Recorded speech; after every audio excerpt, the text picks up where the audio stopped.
This letter is from Paul, chosen by the will of God to be an apostle of Christ Jesus, and from our brother Sosthenes. I am writing to God's church in Corinth, to you who have been called by God to be His own holy people. He made you holy by means of Christ Jesus, just as He did for all people everywhere who call on the name of our Lord Jesus Christ, their Lord and ours. May God our Father and the Lord Jesus Christ give you grace and peace. I always thank my God for you and for the gracious gifts He has given you, now that you belong to Christ Jesus. Through Him, God has enriched your church in every way, with all of your eloquent words and all of your knowledge. This confirms that what I told you about Christ is true. Now you have every spiritual gift you need as you eagerly wait for the return of our Lord Jesus Christ. He will keep you strong to the end so that you will be free from all blame on the day when our Lord Jesus Christ returns.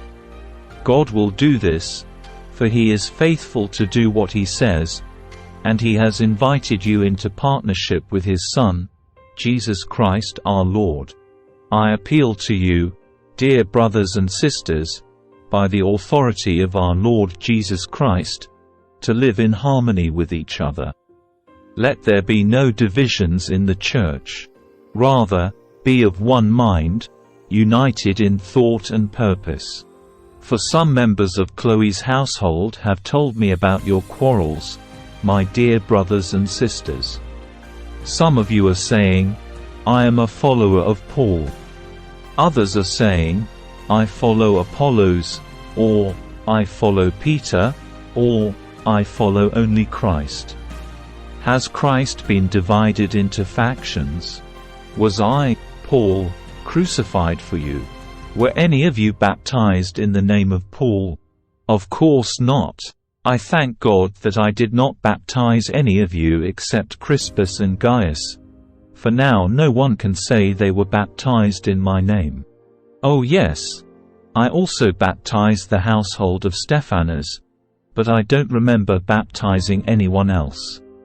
For Christ didn't send me to baptize, but to preach the good news, and not with clever speech, for fear that the cross of Christ would lose its power.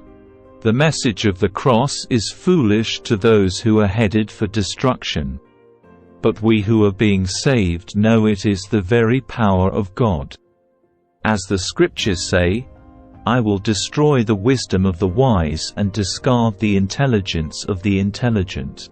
So where does this leave the philosophers, the scholars, and the world's brilliant debaters?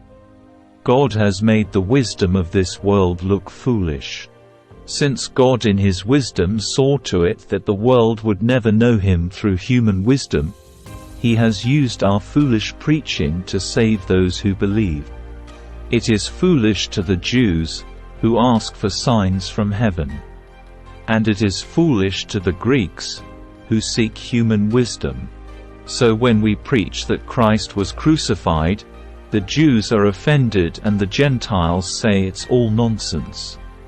But to those called by God to salvation, both Jews and Gentiles, Christ is the power of God and the wisdom of God.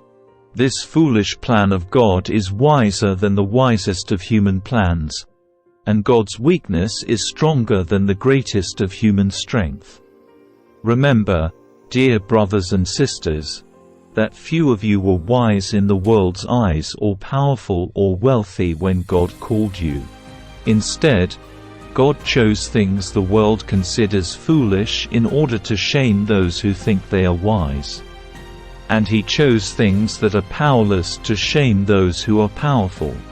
God chose things despised by the world, things counted as nothing at all, and used them to bring to nothing what the world considers important. As a result, no one can ever boast in the presence of God. God has united you with Christ Jesus.